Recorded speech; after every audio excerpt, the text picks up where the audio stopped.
माता की, भारत माता की, कृष्णलाल फौजी, कृष्णलाल फौजी।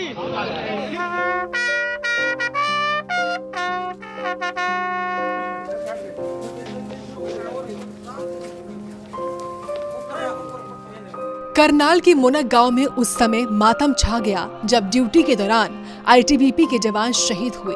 कृष्ण का पार्थिव शरीर उनके गांव जब पहुंचा तो परिवार और ग्रामीणों की आंखें नम हो गईं। वही स्थानीय विधायक योगेंद्र राणा समेत जिला प्रशासन के अधिकारी और बड़ी संख्या में ग्रामीण मौजूद रहे। बेटे ने अपने पिता को अंतिम विदाई दी। वहीं भारत माता की जय से पूरा गांव गूंज उठा।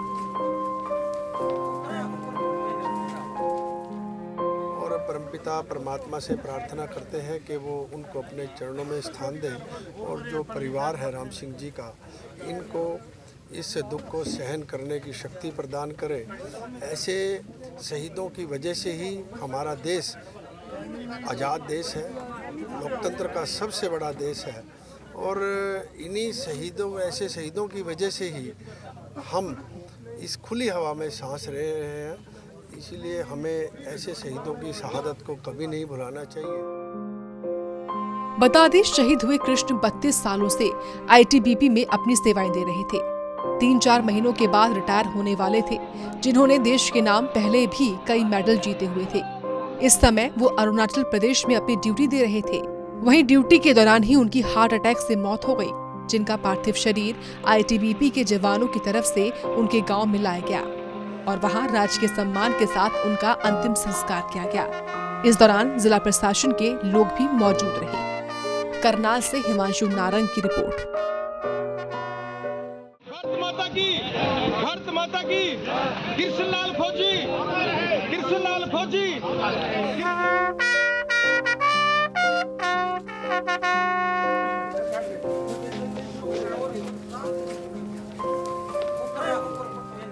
करनाल के मुनक गांव में उस समय मातम छा गया जब ड्यूटी के दौरान आईटीबीपी के जवान शहीद हुए।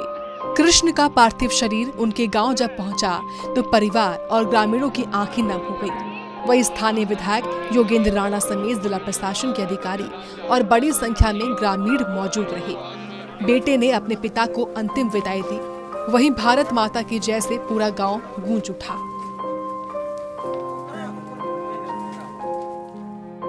परमपिता परमात्मा से प्रार्थना करते हैं कि वो उनको अपने चरणों में स्थान दें और जो परिवार है राम सिंह जी का, इनको इस दुख को सहन करने की शक्ति प्रदान करे।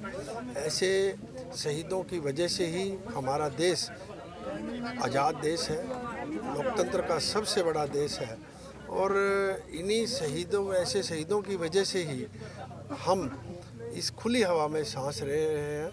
इसीलिए हमें ऐसे शहीदों की शहादत को कभी नहीं भुलाना चाहिए। बता दें, शहीद हुए कृष्ण 32 सालों से आईटीबीपी में अपनी सेवाएं दे रहे थे। 3-4 महीनों के बाद रिटायर होने वाले थे, जिन्होंने देश के नाम पहले भी कई मेडल जीते हुए थे। इस समय वो अरुणाचल प्रदेश में अपनी ड्यूटी दे रहे थे। वहीं ड्यूटी के दौरान ही उनकी हार्ट अटैक से मौत हो गई, जिनका पार्थिव शरीर आईटीबीपी के जवानों की तरफ से उनके गाँव में लाया गया और वहां राजकीय सम्मान के साथ उनका अंतिम संस्कार किया गया। इस दौरान जिला प्रशासन के लोग भी मौजूद रहे। करनाल से हिमांशु नारंग की रिपोर्ट।